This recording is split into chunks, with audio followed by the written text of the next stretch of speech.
Dieu lui a ouvert les yeux et elle a pu voir le puits. Chers frères et sœurs, si Dieu ne nous ouvre les yeux, il nous sera impossible de voir le puits qui peut opposer la source. Et c'est Jésus la source. Alléluia. Donc la source, c'est Christ et Dieu, et le Seigneur. Il y a des sources, chers frères et sœurs. Il est la source, il est dans le monde. Et si Dieu n'ouvre pas les yeux aux hommes, il sera impossible, chers frères et sœurs, de reconnaître Christ. De le reconnaître parce que nous ne pouvons trouver la satisfaction de nos vies, l'étanchement de nos vies, chers frères et sœurs, que dans le Christ Jésus. Alléluia. Il est la source d'eau vive. Alléluia. Il désatère, il étanche les soifs dans un monde de plus en plus assoiffé. Et les gens ont soif, tellement ils ont soif qu'ils sont prêts à toutes sortes de sacrifices. Il y a des gens, parce qu'ils veulent le pouvoir, ils sont prêts à manger la chair humaine, à avoir des pratiques sexuelles avec les animaux. Chers frères, pour se maintenir dans le pouvoir, avoir des rapports sexuels homosexuels, des rapports sexuels homosexuels, parce qu'on les impose ça dans les sectes pour se maintenir, pour conserver leur pouvoir ou pour augmenter leur puissance.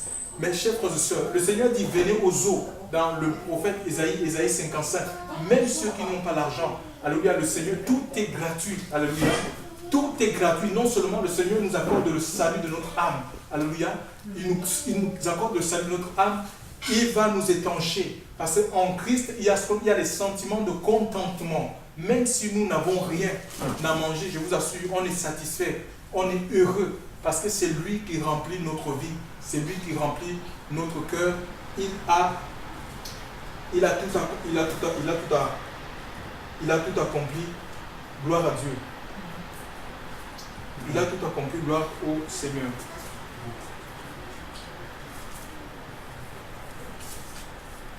Donc, et quelqu'un, donc voilà, nous avons cet aveugle, l'Écriture nous dit que quand il fut guéri, ben ça a un peu suscité l'étonnement de ses voisins.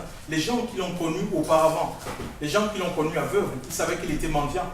Donc en fait, il n'était pas mendiant parce qu'il le voulait, mais c'était sa condition, c'était sa maladie qui l'a réduit à la mendicité. Et puisque le Seigneur l'a délivré, mais on dit, mais c'était lui, c'était le mendiant.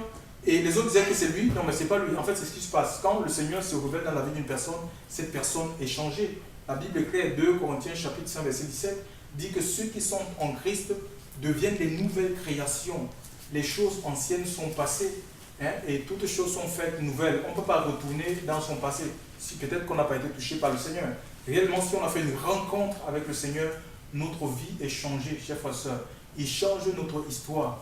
Il change notre destinée. On ne peut plus être la même personne. On ne peut plus courir après les mêmes... on ne peut plus être asservi par les choses qui nous asservissaient auparavant. Nous avons cet homme qui était changé dans le verset 9.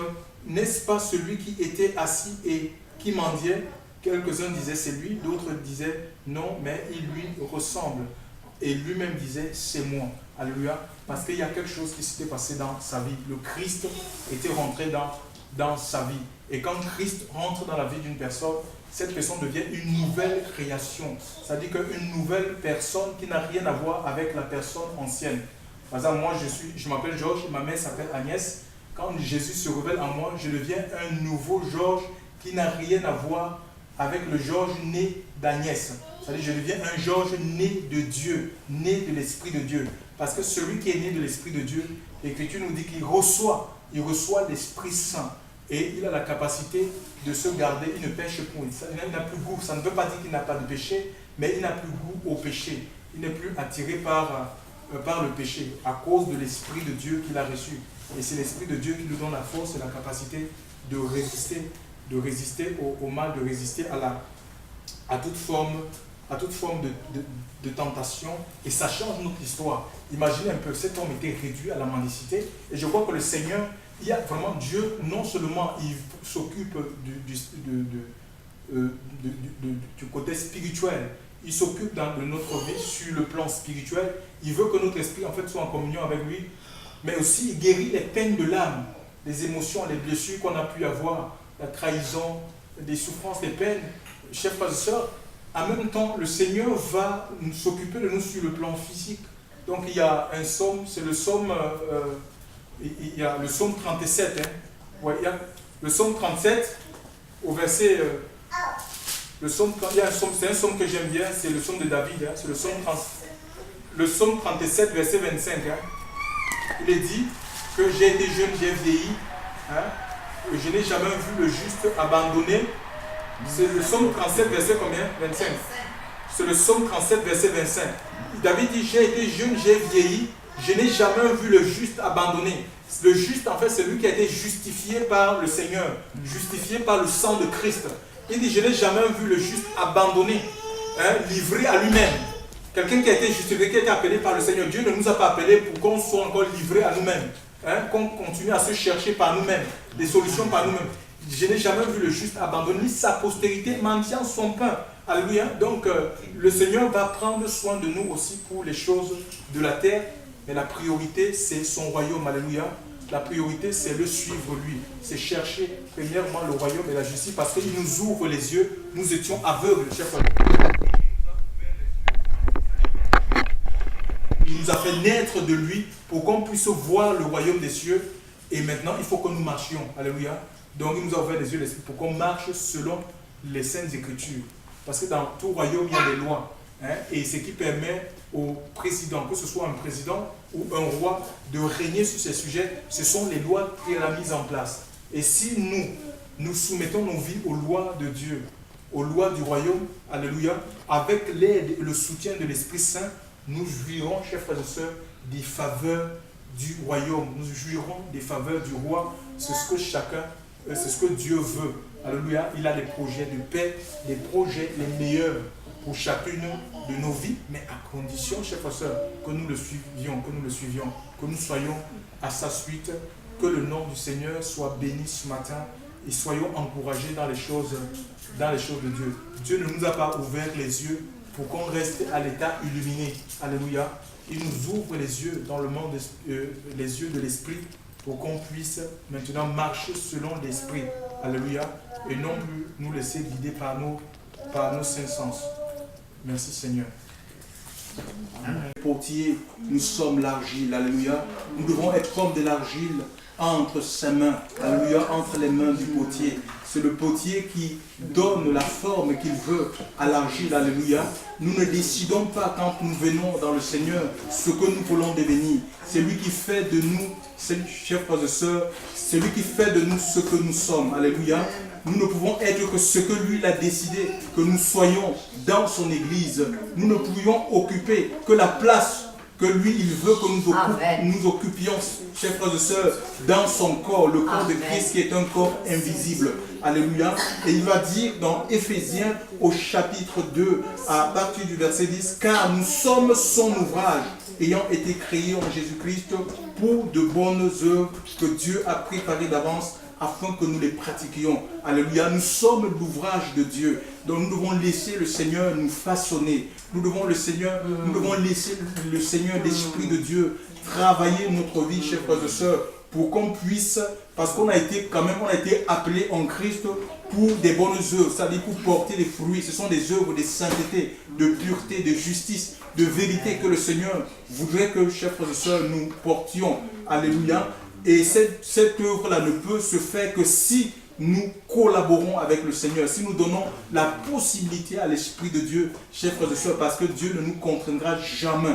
Alléluia. Dieu ne contraint pas, Dieu ne forcera jamais. Il veut notre accord, il veut notre volonté, chers frères et sœurs, pour pouvoir achever ce qu'il a commencé. L'apôtre Pierre dira à une église, c'est l'église aux Philippiens, dans sa première aux Philippiens, Philippiens 1, chapitre 6, il dira ceci, il dit « J'ai l'assurance que celui qui a commencé cette œuvre en vous la rendra parfaite au jour de Jésus-Christ. » Alléluia. Donc il y a une œuvre que le Seigneur a commencé en nous le jour où il s'est révélé à notre vie. Voyez-vous, la nouvelle naissance n'est pas l'aboutissement d'une vie avec Dieu. Nous commençons avec le Seigneur, nous commençons à comprendre les choses de Dieu, nous commençons à vivre les choses de Dieu, nous commençons à goûter, chers frères et sœurs, les joies. Dieu nous fait goûter les joies à venir. Alléluia. Donc laissons, le Seigneur veut achever et il n'achèvera cette œuvre que si Nous lui donnons toute la possibilité, chers frères et sœurs, alléluia, de faire ce qu'il a entrepris de faire dans nos vies. Parce que le but, quand même, c'est de lui ressembler. Tel il est, l'Écriture nous dit, tel nous serons. Mais puisque le Seigneur n'est pas encore, puisque son retour se tarde encore, chers frères et sœurs, il tarde encore à venir parce qu'il y a des âmes qu'il doit amener à la foi, à la maison de Dieu, chers frères et sœurs. Nous devons, chers frères et sœurs, nous laisser faire. Nous devons nous laisser transformer. Alléluia. Il veut nous rendre comme il est. Il dira, tout disciple accompli sera comme le maître. Le disciple ne peut pas être plus grand que le maître, mais que tout disciple accompli, tout disciple fait, tout disciple qui va se laisser façonner par le Seigneur, tout disciple qui va se laisser transformer par le Christ sera comme le maître. Il le fera ce que le maître a fait. Et il va le dire dans Jean chapitre 14 au verset 12 que celui qui croit en moi fera les mêmes œuvres que j'ai fait. Il en fera de plus grandes parce que quoi? Je m'en vais au Père. Les pharisiens de l'époque lui avaient posé la question dans Jean chapitre 6 au verset 27. Qu'est-ce que nous devons faire pour faire l'œuvre de Dieu? Il leur dira tout simplement que l'œuvre de Dieu, ce que vous croyez en celui qui l'a envoyé, c'est-à-dire Christ. Alléluia. Il n'est pas question de bâtir des chapelles, il n'est pas question de créer une organisation quelconque. Chers frères et sœurs, il est question de croire tout simplement dans les paroles de Dieu et de soumettre sa vie à ses commandements. Que son nom soit béni. Alléluia. Dieu veut tout simplement, chers frères et sœurs, que nous soyons témoins là où il nous a placés. À lui soit toute la gloire. Merci Seigneur pour ce. Chers frères et sœurs dans le Seigneur. Donc, et il dit que ce terrain-là, Matthieu, vous avez trouvé la page? Verset 13. Matthieu 13. Oui, Matthieu 13, oui. Verset... Non, je pas dit Matthieu 13, verset... j'ai dit 22 à toi. Et celui qui a été sémé dans les épines, c'est celui qui entend la parole et les soucis de ce siècle et la tromperie des richesses, étouffe la parole et est sans fruit. Celui qui a été sémé sur la bonne terre, c'est celui qui entend et comprend la parole, qui aussi porte du fruit et produit l'un 100, l'autre 60, l'autre 30. Vous voyez, donc ça veut dire que notre capacité à porter du fruit est étroitement liée à l'ouverture de notre cœur, chers frères et sœurs. Puisqu'on ouvre le cœur, il ne s'agit pas de la tête. Parce que beaucoup, ils ont vraiment une tête pour... ils peuvent réciter. Nous allons souvent à la rue, on rencontre des gens et ils me récitent des petits prophètes que moi je ne connais même pas. Il dit, il te récite toute la Bible, les prophètes de la Bible, il les récite. Mais comme nous sommes dans l'esprit et que l'Esprit de Dieu nous amène parfois à percevoir des souffrances qui sont dans la vie de ces personnes. Après, ils sont mal. Même parfois, ils sont liés dans des péchés et que Dieu nous amène à... Et ils sont confondus. Et pourtant, eux, ils sont sur le terrain théorique. Mais ce n'est pas les théories. Les théories ne vont pas transformer notre vie, chers frères et sœurs. Hein? Donc, il faut mettre en pratique la parole de Dieu. Il faut ouvrir son cœur pour que Dieu puisse s'aimer sa parole. Et plus nous allons ouvrir notre cœur, chers frères et sœurs, plus nous allons porter. Le Seigneur va nous émonder. Il va enlever les choses qui ne sont pas à la gloire de son nom et pour que nous puissions porter davantage du fruit. C'est lui qui nous permet de... C'est lui qui nous rend capable de porter le fruit de l'esprit qui est paix, qui est joie, qui est la maîtrise de soi. Hein? Donc le contrôle de son corps, de sa chair, c'est ça la maîtrise de soi. Quelqu'un qui est capable de se contrôler, de se maîtriser face à des situations, hein, de marcher dans la fidélité, dans l'amour, d'être patient, persévérant par rapport aux épreuves, par rapport aux difficultés, par rapport même à des demandes qu'on peut faire à Dieu, qu'on ne voit pas. On persévère dans la prière, on est patient dans la prière. Hein. On ne se met pas en colère contre le Seigneur parce qu'on ne voit pas, les ossements. Nous avons besoin d'être dans l'Esprit de Dieu, je vous assure. Et si on ne laisse pas le Seigneur nous conduire, on sera des religieux. On va faire des religieux, on va prier, c'est donné à tout le monde, même les gens qui sont dans le monde, les gens qui ont des religions traditionnelles, ils prient, les gens prient dans le monde. Hein. Les gens prient même avec les religions, sans avoir la révélation de Christ. Les gens ils prient. Ce n'est pas seulement de jeûner. Les musulmans, ils font le jeûne. Il y a le carême chez les catholiques. Vous voyez, donc il y a tout ça, mais il faut une différence, chers frères et sœurs. Il faut que nous soumettions nos vies à la parole de Dieu. C'est ce qui va nous garder. C'est ce qui va nous garder, ça va nous permettre de grandir dans les voies du Seigneur. La présence de Dieu va augmenter dans notre vie. Nous avons besoin de la présence de Dieu. Alléluia. Jusqu'à ce que Christ soit pleinement formé en nous, en sorte que celui qui guide nos pas. Mais si on veut être des chrétiens qui fonctionnent avec leur âme, qui ne donnent pas, avec leurs sentiments, les raisonnements, mais on va être dans les problèmes, on va être dans les grèves, on va être dans l'amertume. On va être un chrétien qui est toujours dans la mer, qui est triste, qui est sans joie. Qui est sans joie. Et on pense que notre problème, c'est les autres. Et pourtant, nous sommes le problème de nous-mêmes. Si on se laisse mourir par Dieu, mais nous allons vivre. Nous allons vivre en lui. Il va nous communiquer la vie de la résurrection. C'est la vie de la résurrection dont nous avons besoin. Alléluia. C'est elle qui nous rend forts.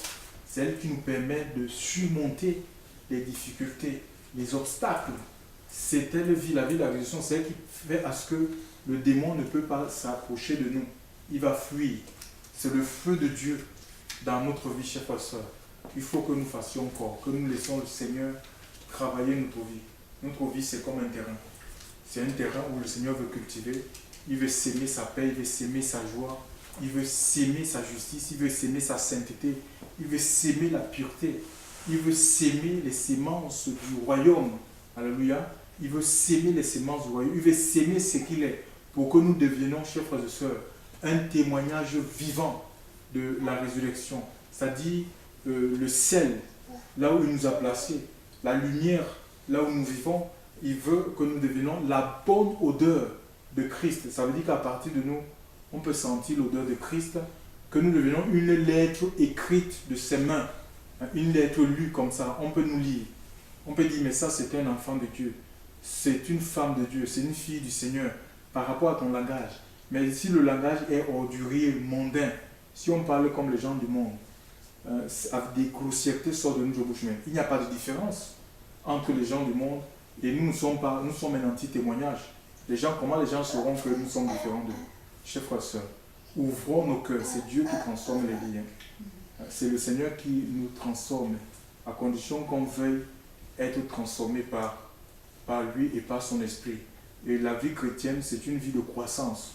Dieu ne nous a pas appelés à être qu'on va rester 1 an, 2 ans, 3 ans, 4 ans dans la communion, dans l'assemblée. On ne grandit pas. Donc, on ne grandit pas, il n'y a pas de progrès. On doit progresser. Chaque jour, on doit travailler même à notre progrès. À un moment donné, la vie d'enfant de Dieu, c'est aussi une vie de remise en question. Que je m'assois et je fais un bilan de ma propre vie, mais ça fait peut-être 5 ans que je connais la parole de Dieu. Et qu'est-ce qui est dans ma vie qui ne glorifie pas le Seigneur, qui est en désaccord avec la parole de Dieu? Et je commence à travailler sur ce domaine. Si c'est vraiment, je sens que c'est plus fort que moi, je dis, Seigneur, viens, aide-moi. Viens au secours de ma vie. Et voilà, donc, et je serai plus rassuré. On n'est pas rassuré parce que les gens vont nous prêcher l'assurance. C'est la parole de Dieu, c'est le Seigneur en nous, parce qu'on laisse le Christ vivre en nous, chers frères et sœurs, que nous allons être rassurés, qui nous rassure, c'est sa présence qui nous rassure. On est rassuré, on marche dans l'assurance, on a peur de rien, on dort en paix. On dort en paix et nous savons que n'importe comment, même si le Seigneur vient à n'importe quelle heure, ben, il nous prendra avec lui. Que son nom soit béni, glorifié, ce soit, et vraiment ouvrons nos cœurs, soyons des terrains fertiles, chers frères et sœurs, pour Dieu. Dieu nous a appelés pour être prospères, pour être féconds en lui. Nous devons, pour fructifier, chers frères et sœurs. Alléluia. Donc, c'est ce qu'il nous a donné. En plus, c'est le Seigneur qui responsabilise, même pour les services, les ministères, les dons. C'est Dieu c'est le Seigneur qui équipe. Et si on est fidèle, chers frères et sœurs, si on est fidèle dans les petites choses qu'il nous a données, ben, voilà, il va nous accorder plus de responsabilités. Donc voilà, que le Seigneur nous bénisse vraiment. La meilleure des choses, c'est la relation, c'est l'intimité. C'est l'intimité qui nous renforce. Ce n'est pas avoir un poste de responsabilité. Je dis bien, c'est l'intimité qui fait la différence. C'est l'intimité qui fait la différence et c'est ce que nous devons rechercher chaque jour. Qu'est-ce qui nous séparera l'amour de Dieu? C'est un choix. Il faut choisir de rester dans l'amour de Dieu pour ne pas être séparé. Parce qu'il y a des gens qui fuient. Je suis seul. J'ai d'être trop supporté comme ça. Je vais chercher un homme dans le monde. Vous voyez? Non, mais je n'arrive pas à trouver le travail. J'ai trop prié, j'ai gêné, j'ai rien vu. Et même il y a des ministères comme ça. Dieu a fait des promesses. Je veux bâtir le ministère, je veux rendre ton ministère grand. Non, mais on a trop prié, on a gêné, puisqu'on n'a rien vu aller. On devient un aventurier, quoi. On commence à faire de l'aventure. On commence à courir à gauche, à droite. On précède Dieu dans ce que Dieu a voulu, veut faire avec nous. Ça ne sert à rien de courir, chers frères et sœurs. On ne peut pas faire des choses à la place de Dieu. C'est Dieu qui fait l'œuvre à travers nous. L'œuvre de Dieu même, le Seigneur va le dire dans le livre de Jean, chapitre 6, verset 28 à 29. C'est que nous croyons tout simplement, ce que nous croyons à celui qui l'a envoyé. Nous devons croire aux paroles du Seigneur. Nous devons nous tenir sur les paroles du Seigneur, pas sur autre chose. Ce n'est pas courir. Ce qui est important, chaque fois, en fait, dans les choses de Dieu, ce n'est pas une affaire de grande affiche, des multiples voyages à travers le monde, qui a le plus grand bâtiment. Ça, c'est le monde. C'est l'orgueil. Non, c'est une affaire de sainteté, de pureté. C'est être convaincu au fond de nous que si qu'on est dans la vérité, chers frères et sœurs. Ce qui est important, c'est avoir l'approbation du Seigneur. Ce n'est pas de courir, chers frères et sœurs. Courir à gauche, à droite, faire des œuvres. Non. Il faut être sûr qu'on est dans la volonté de Dieu et que ce qu'on est en train de faire est commandé par le Seigneur. Pas par nous, pas par une organisation, pas par un homme. Chers frères et sœurs dans le Seigneur. Ça n'a rien à voir. Il dit qu'il essuiera toute l'âme. Donc les gens qui disent que non, c'est fini les pleurs, le christianisme, c'est faux. C'est un évangile qui ne vient pas de Dieu. Il essuiera toute l'âme, chers frères et sœurs. Il essuiera toute l'âme de leurs yeux et la mort ne sera plus. Donc puisque nous sommes sur la terre, ça veut dire que le royaume maintenant là c'est faux. Pourquoi on meurt? Si le royaume vient maintenant, on ne va plus mourir puisque nous serons changés, chers frères et sœurs. Nous passerons de corps corruptible en corps incorruptible. Mais tant que le Seigneur n'est pas là, il y aura la mort. La mort va frapper, la mort va continuer à sévir. Il n'y aura plus ni deuil, ni cri, ni peine. Les premières choses seront passées. Donc voilà, les premières choses seront passées.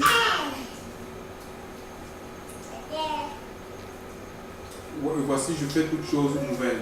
Donc nous devons vivre dans l'attente, chers frères et sœurs. Chaque enfant de Dieu doit vivre dans l'attente du retour du Seigneur. Alléluia. Dans l'attente du retour du Seigneur. Chaque enfant de Dieu. Nous devons vivre dans l'attente, chers frères et sœurs, du retour, un peu comme Joseph en Égypte. Joseph avait eu la révélation que le peuple, 400 ans avant que le Seigneur ne vienne délivrer ce peuple, chers frères et sœurs, il avait eu la révélation que Israël sortirait de l'Égypte, chers frères et sœurs, raison pour laquelle, avant de mourir, il a donné à 110 ans, il a donné des instructions claires. Il a dit, Dieu certainement vous visitera, mais sortez mes eaux, que mes eaux ne restent pas ici en Égypte. Que rien de moi ne reste ici en Égypte. Mais regardez un peu comment les enfants de Dieu aujourd'hui, ils veulent construire le monde. Ils veulent vivre dans le monde. Ils veulent savourer le monde. Est-ce que c'est la volonté et le plan de Dieu? Nous devons vivre dans l'attente, chers frères et sœurs, du retour du Seigneur. Donc nous devons être continuellement en alerte. On doit être prêt, même pas se préparer, on doit être prêt. Parce qu'il viendra comme un voleur. Il viendra comme un voleur. On ne peut pas être dans des affaires, pris par les affaires du monde. En disant qu'on a le temps, on n'a pas le temps. C'est maintenant qu'il faut servir le Seigneur. C'est maintenant qu'il faut prendre position pour Dieu.